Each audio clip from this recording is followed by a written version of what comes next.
Today I'm talking about the Xreal Eye, which is a modular attachment that can be applied to the Xreal One and the One Pro. On its own, the Xreal One and the One Pro offer 3DOF support to where, just on their own, when you turn it on and plug it into the Steam Deck or your phone or the Beam Pro, you can pin it in space. It just works. And the same can't be said for most other devices. Even something like the Xreal Pro.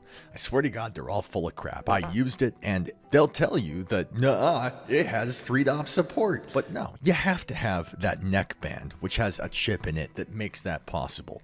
And maybe that's changed since then. But I swear to God, when I reviewed it, that wasn't the case. I think they're full of crap and they can get out of here. I know what I'm talking about, and the Xreal One and One Pro are the only glasses that offer that 3DOF support. But with this Xreal Eye, the idea is that you plug it in near the base, just above your nose, and just like that, you'd have 6DOF support across every device you want. That's what you'd be led to believe. On top of that, you have access to the camera, to photos, video, and in some cases, the ability to record what you're seeing, the real world, your room, with that digital overlay. So if you're making content, you could do all kinds of cool stuff with it. Stuff that previously you'd have to take your phone and put it up against the lens, and it's very janky. And I did some of that in this video, but that's what it is. And so we're going to talk about this and see what I think. Need this fantasy. Welcome back. And I'll tell you right now, you don't want to buy this. You don't need it. Nobody needs this. Now, the Xreal glasses are still the best on the market. I stand by that. I love this product. Even to my chagrin, these people will not send me a pair. I mean, they'll talk to me when I reach out and say, hi, I hope you're doing well, but they've never sent me anything. I don't have an affiliate link. They've never done a thing for me. And I'm not butthurt. I'm not some pansy ass crying in the corner because I can't make friends with the people I want to make friends with. But it's only to say that, like, when I say that you don't need this device and I'm going to explain why, it's authentic, I mean it. And if you have the same use case as I do in the real world, you'll agree with me as well. And if you agree with me, you might consider joining us over on Members, where we have early access, members-only video, occasional live streams, access to marbles, and a bunch of cool surprises that happen on occasion to where I'm able to say thank you to my members, and I appreciate them. You agree with me, don't you? You're gonna go over there, aren't you? You're gonna do it, right? So here's what I can tell you about the Xreal Eye. Everything you need to know. What its expectations are, what is laid out clearly on their website, a few things that aren't really widely known, and the fact of the matter. And so the expectation is you plug the Xreal Eye into the Xreal One Pro or Xreal One glasses, and you immediately have 6DOF support, which means that you can get up, walk around, and visit your screen and look around it and behind it. And there's the presumption that you'd be able to take photos and videos from within the glasses, and it just adds a level of immersion to a pair of glasses that are already stellar. That's the expectation. Now, the reality is that if you go to their website and you buy the Xreal One, it says very clearly, hey, if you want to take photos or videos of what the camera can see, but with that digital media overlaid so that you can share this content creation and what you actually see. If you want to screen grab that, the only way you can do it is by using the Xreal Beam Pro, which is a phone that has 2 dual cameras so that you can record content in stereoscopic 3D and then later, either in a headset or through the glasses themselves, visit that and watch 3D media. It also offers media like Netflix, Amazon Prime, YouTube. And so if nothing else, that device is a way of consuming media without killing your phone directly. Instead, it kills this other device. And they have a few AR experiences to where you can do these mazes and kind of interactive things that do in fact take objects and animations and put it in this augmented reality, and that's a cool feature too. But for me, the only reason I have the Beam Pro is for that 3D content. I find it very cool, and it's a way of saving memories that I can visit later with a little more immersion. Now, if you want to capture content and share it with other people, a screen grab to where if you're sitting on the couch and looking at your living room, you would have the living room and the content you're looking at overlaid from your perspective, your point of view. If you want to do that, you can. with the Beam Pro, which is this much. But if you had any intention of using it with the Steam Deck or your phone, it's not in the cards. And all that the Eye is good for is to take pictures and video of what you see, like through the lens without that digital media.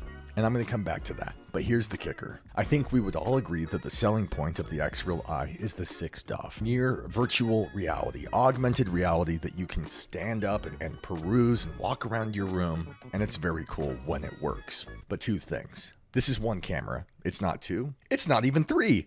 Or four, it's one. And so you're being asked to map a room with a single camera, and there's no visual guide to say, this is what you've scanned, you need to get over here, you forgot the ceiling, like you would with the Meta Quest 3. And so A, it's guesswork as to what kind of a job you've done, and B, because of that one camera, any sense of depth or really pinning things in 3D space to where you could stand up and look behind the image, it falls apart completely. You could stand up and shift around and maybe take a few steps forward and it does its job, but the second you get parallel to it to where it's a sliver of a screen and you're looking at it from the side, or if you want to look behind the screen, then it all falls apart and the screen just disappears backwards. So it's cool within reason if you understand that you can't do a lot with it. It's really meant for sitting still. But because it's meant for sitting still, and most of us, I think, me in particular, when we're using the glasses, we're using it sitting on the couch, sitting on a bed, we're on a bus, on a plane, on a train, we're not walking around. And in truth, the lenses are too dark, even at the brightest setting, and the media is too solid of an image to really see through it to where you'd be comfortable like driving with it or something. Like, don't do that. And so this 6 degrees of freedom is pretty unhelpful.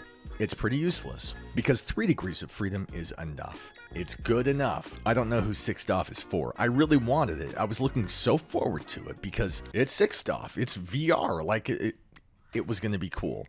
And yet it's unnecessary with the limitations of these glasses. As cool as they are. So 6DoF is out for Steam Deck, for your phone. But what about the Beam Pro? That uniquely is supposed to make use of AR games. It uniquely turns the Beam Pro itself into a pointer so that you can use it as a wand and look around and select things with an Apple Vision Pro like menu system. Surely you want to walk around your icons, you want to step into that AR experience. And don't call me Shirley. But 6DoF doesn't work with the Beam Pro. That is their flagship device. The glasses on their own can do a lot, but AR games, the ability to watch 3D content, and the wand of functionality, that is the beating heart of this Xreal Nebula app, and it doesn't work. And I didn't see anything on their website that said as much. You only know that because if you search Reddit, you'll find one of the developers over there who comments on it and says that it's on the way, they want to get it done, it's on their checklist, but it doesn't work now, which is fine. I only use the glasses for Steam Deck and watching Netflix on my phone. But between this dichotomy where 6DoF doesn't work on the Beam Pro, okay, but at the same time, the Beam Pro is the only way that you can use AR games and record it, screen grab it, to where you can share that footage with other people. And so what was once like this bastion of just cool tech that really added to the glasses is now humbled and useless. And they'll update that down the line, I have no doubt. But when they do, it's still going to be for a product that isn't my use case. Now, someday, that's going to change. Someday, we're going to have augmented reality glasses that offer pass-through and 6DoF pinning, and it will be cordless, and it will look seamlessly like glasses. And when that happens, it's going to be because Meta got it done. Other tech will rise up around it, and there will be competition in that the coming months, but I think that Xreal doesn't have the money, it doesn't have the backing, it doesn't have the tech necessary to pull it off. You know, as cool as these glasses are, as much as they do, they are still just glasses with 2 displays firing down, hitting a prism, and directing it to your eye. That chip is doing a lot of heavy lifting in giving you that 3DoF pinned support, and I love it, but it's still just mirrors and smoke. The one camera cannot map anything reliably. The inability to record footage with your real world view and the digital media overlaid on it, I don't understand why that's limited to the Beam Pro. It's not as if the Steam Deck has to give some kind of a handshake to the glasses in order to enable 3DOF pinning. It just works. The Steam Deck only knows that it's outputting to a video out port, and all the heavy lifting is being done by the glasses. And so I'm not sure what the difference is between 3DOF and 6DOF when it has nothing to do with the media you're watching. I could be wrong. If I am, I hope they'll tell me, but it's a confusing situation. And it raises this question: why didn't these glasses come shipped with the Eye itself? So why do I have to install this? They're only the camera's only $100. Almost nothing when you take into account the glasses are like $600-700 depending on where you get them. It's a drop in the bucket. But why are they making me dig out this rubber gasket to make room for the camera? Why am I installing this for a feature that probably should have come baked in? And I think I know the answer. It's an ugly one. I think that Meta and their Ray-Ban glasses have this reputation to where, like, plenty of weirdos are going into bathrooms and just like looking under stalls and being all weird and recording footage without any consent. And then some guy in a stall, "What do you want? Your hair smells different when you're awake." And I think that's the fear. I think that's what we're talking about. I think that the presence of a camera on glasses gives people unease, and they didn't want to ship it with a camera. As innocuous and just small as that is, they didn't want to do it. I think they didn't want to take the heat. I think that there's just between, just the camera and people's unease with that idea and controversies around like just women in the gym setting up cameras so that when "Can I help you, miss? I have a boyfriend." Oh my God, if I ever. Good Lord.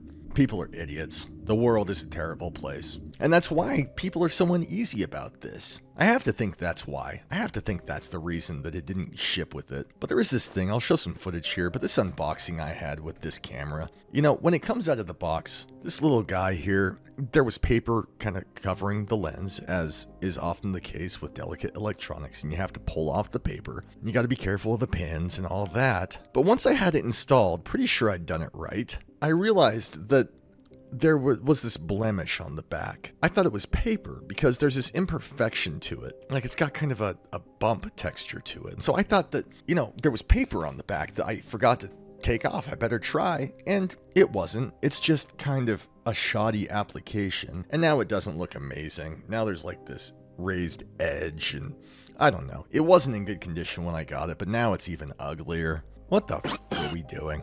I was really looking forward to these just for the 6DOF. It hadn't even occurred to me the ability to record footage and have that overlay saved, though it would have been great for content creation. Now that I have it, I realize that 6DOF is unnecessary in most cases and unavailable in others, and that though in retrospect, I wish I had that ability to capture content for, talking about. I'd love to show you how well the Steam Deck works with 6DOF pinning through the glasses without having to hold up a third-party camera and record it like that, but I can't. And so I miss something I never had. Instead, what I did, and I'll show some footage here, is I plugged the glasses up to my phone so that through the lenses I could see my phone, a rectangle, and it was pinned against the wall. And I used that same phone to turn on the camera and record footage through the lenses so that I've got a phone recording a phone recording a phone. It goes on endlessly like a hall of mirrors. And it's kind of obnoxious and it's confusing to look at, but pay attention to the outline of this rectangle and you'll see that there is some parallax going on, that I am able to approach the image. I can get right up against the wall of it and it works. And it's only when I get like my nose to the screen or I try to get right parallel to it that it falls apart and vanishes. I love these glasses. They're the best you can do, in my opinion, given where the tech is at now, though Meta is supposed to be launching their own AR glasses later this fall. And I hope you guys will subscribe so that you can check that out. I'm going to be covering it live when they do launch that. And I'll link the glasses down below, though I don't recommend the Xreal Eye. If you can think of a use case that's actually valuable to you, then let me know in the comments. But for me, practically, it's a no-go.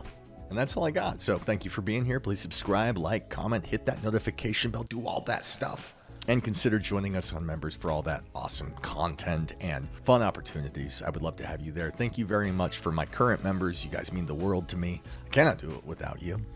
I wouldn't want to try. My 3 members. And that's all I got. Godspeed.